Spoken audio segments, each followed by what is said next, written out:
আসসালামু আলাইকুম বন্ধুরা, আজকে আমি দেখাবো ফিতা কিভাবে তৈরি করতে হয়। আর এই ফিতাটি তৈরি করার জন্য আমরা একটি লম্বা কাপড় নিব আর লাগবে একটি মেশিনের সুই। আমরা মেশিনের সুইয়ে 2 ভাঁজ করে সুতা লাগিয়ে নিয়েছি। বন্ধুরা, যারা আমাদের চ্যানেলটি এখনও সাবস্ক্রাইব করেননি এখনই করুন। নিচের লাল রঙের সাবস্ক্রাইব বাটনটি ক্লিক করুন, তারপর পাশের ঘন্টাটি একবার বাজিয়ে দিন। বন্ধুরা, যারা ইতিমধ্যে আমাদের চ্যানেলটি সাবস্ক্রাইব করেছেন তাদের অনেক অনেক ধন্যবাদ। তাহলে চলুন বন্ধুরা, দেখি কিভাবে ফিতাটি তৈরি করতে হয়। আমরা একটি লম্বা কাপড় নিয়েছি। এই কাপড়টিকে আমরা 2 ভাঁজ করে নিব। আমাদের কাপড়ে চওড়া আছে 2 ইঞ্চি।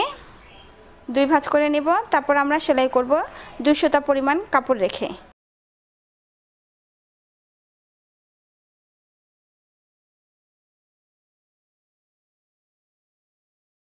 হয়ে গেছে আমাদের সেলাই করা।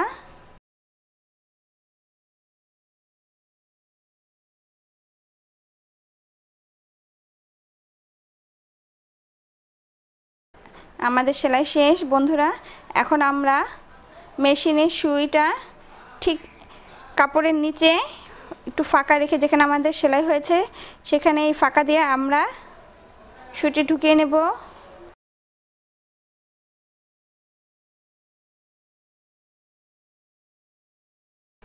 এটা উল্টানোর জন্য আমরা মেশিনের সুই ব্যবহার করব। নর্মাল সুই ব্যবহার করলে সুই বের হয়ে যাবে, তাই আমরা মেশিনের সুই নিয়েছি।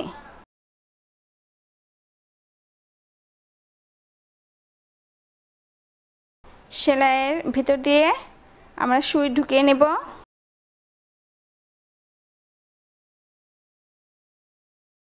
এখন সুইটাকে উল্টো করে আমরা এই ফাঁকার ভিতরে ঢুকিয়ে নেব।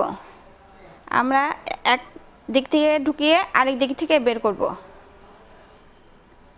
এক মাথা দিয়ে ঢুকাবো ভিতরে, আরেক মাথা দিয়ে বের করব। আস্তে আস্তে এভাবে করে আমরা কাপড়টিকে টেনে নেব এবং আরেক মাথা দিয়ে বের করব।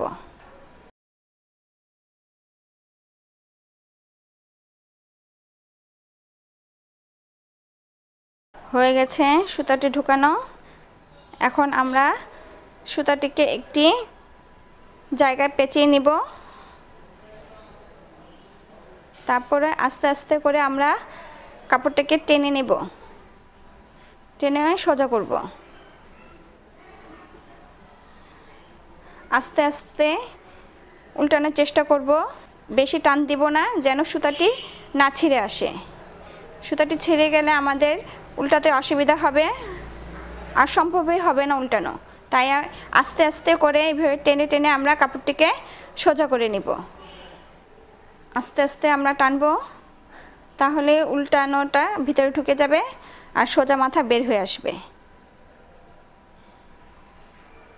আমরা খুব সতর্কভাবে কাপড়টি সোজা করব যেন সুতাটি ছিঁড়ে না আসে। বন্ধুরা, হয়ে গেছে আমাদের ফিতাটি তৈরি। আপনারা ইচ্ছে করলে পায়ের আঙুলের মধ্যে পেঁচিয়ে সুতাটি তারপরে আস্তে আস্তে টেনে টেনে সোজা করে নিতে পারেন। ঠিক এভাবে যে কোনো ফিতা তৈরি করে নিতে পারি আমরা। হয়ে গেছে আমাদের ফিতাটি তৈরি। এই ফিতাটি নিজেদের ইচ্ছে অনুযায়ী লম্বা কাপড় ব্যবহার করব।